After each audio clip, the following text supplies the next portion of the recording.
नमस्कार, मैं लिशा और आप देख रहे हैं न्यूज 24 मध्य प्रदेश छत्तीसगढ़। बुलेटिन की शुरुआत करते हैं रायपुर से सारी बड़ी खबर के साथ, जहां मतगणना के लिए आज से शुरू होगी ट्रेनिंग।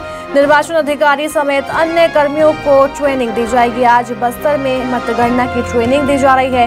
23 नवंबर को कोंडागांव, 25 नवंबर को रायपुर में ट्रेनिंग होगी। ट्रेनिंग के समय समझाई जाएंगी मतगणना की बारीकियां। तो आज बस्तर में मतगणना की ट्रेनिंग की जानी है। 23 नवंबर को कोंडागांव और 25 नवंबर को रायपुर में ट्रेनिंग होगी और ट्रेनिंग में समझाई जाएंगी मतगणना की बारीकियां। तो ट्रेनिंग के समय बड़ी संख्या में कर्मचारी और अधिकारी होंगे जो कि मतगणना के लिए ट्रेनिंग लेते नजर आने वाले हैं।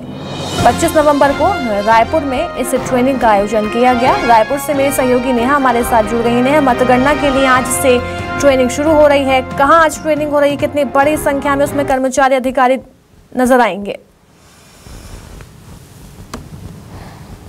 बिल्कुल, देखिए छत्तीसगढ़ में 2 चरणों में चुनाव संपन्न हो चुका है और 3 दिसंबर को मतगणना होनी है। उसके पहले ही जो है ट्रेनिंग यहाँ पर ऑफिसरों को दी जा रही है। निर्वाचन अधिकारी समेत तमाम जो जिनकी चुनाव में ड्यूटी लगी थी वो भी वहाँ पर मौजूद होंगे और उनको जो है यहाँ पर मतगणना की ट्रेनिंग दी जाएगी।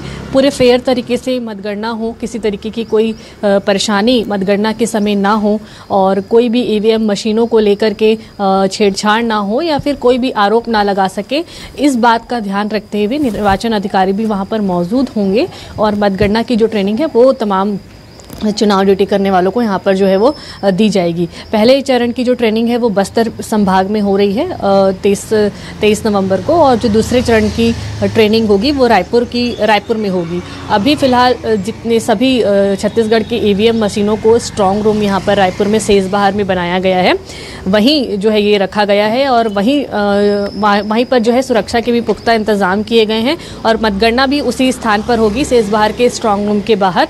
तो वहाँ पर तमाम जो इंतजाम है वो किए जा रहे हैं और ट्रेनिंग के तौर पर उन्हें पूरी तरीके से ईवीएम मशीनों को किस आधार पर जिला वाइज और संभाग वाइज किस क्रम अनुसार निकाला जाएगा, ये तमाम बातें जो है वो उनको सिखाई जाएगी। तो बस्तर के बाद जो है वो रायपुर में यहाँ पर ट्रेनिंग होगी और ये 1 दिवसीय ही ट्रेनिंग होगा। इसके पहले भी जो जो चुनाव ड्यूटी के दौरान काम कर चुके हैं, जो वरिष्ठ सीनियर लोग हैं, उनको खासतौर से मतगणना के दिन के लिए जो है वो रखा गया है और वो 3 दिसंबर को जो है पूरी तरह से मतगणना में शामिल होंगे और उन्हीं के द्वारा जो है फिर मतगणना की जाएगी। जी बिल्कुल, ट्रेनिंग में मतगणना की बारीकियों को समझाया जाएगा। नहीं, हमारे साथ बने रहिए, आगे भी आपसे लगातार खबरों पर जानकारी ली जाएगी।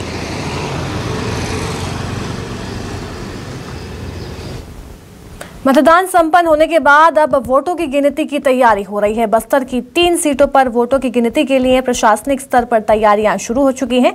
मतगणना के दिन 3 अलग अलग गेट लगाए जाएंगे। तीनों विधानसभा सीटों के लिए काउंटिंग एजेंट की नियुक्ति के लिए भी आदेश दे दिया गया। प्रत्येक काउंटिंग टेबल में एक ही काउंटिंग एजेंट की नियुक्ति होगी।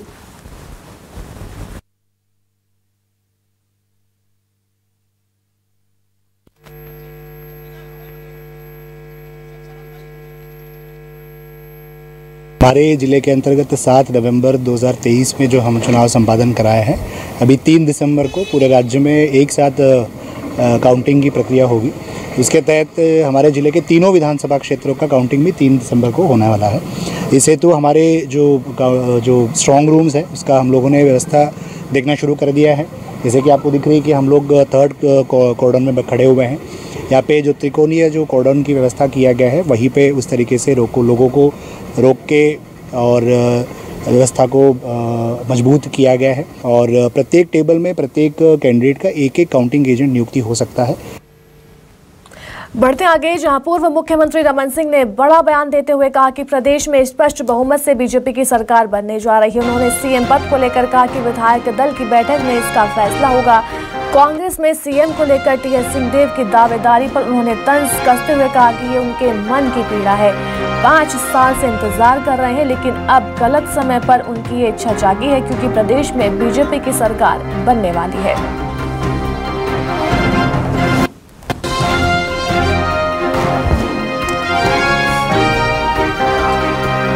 टीएस सिंहदेव के सीएम उम्मीदवार पर भी उन्होंने तंज कसते हुए कांग्रेस पर हमला बोला। ये उनके मन की पीड़ा है, 5 साल से इंतजार कर रहे हैं। ये पूर्व सीएम रमन सिंह ने कहा है, उनकी इच्छा गलत समय पर जागृत हुई है।